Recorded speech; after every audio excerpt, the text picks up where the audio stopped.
এই স্টেশনটা বহুদিন ধরে বন্ধ।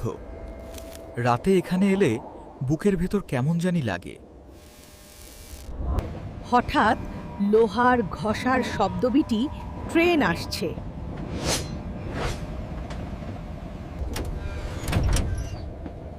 দরজাটা নিজে নিজেই খুলে গেল।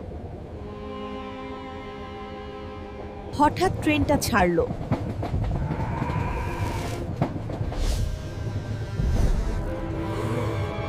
চারপাশ এত চুপচাপ,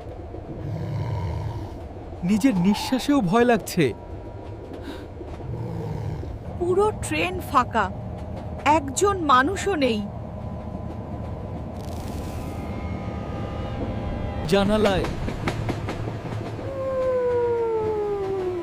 একটা ছায়া।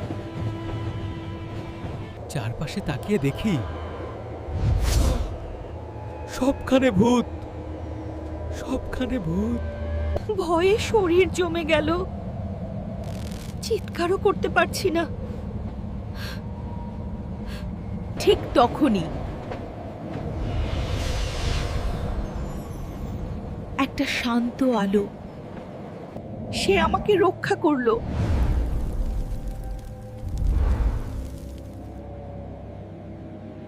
চোখ খুলে দেখি আমি স্টেশনের বেঞ্চে। ধন্যবাদ।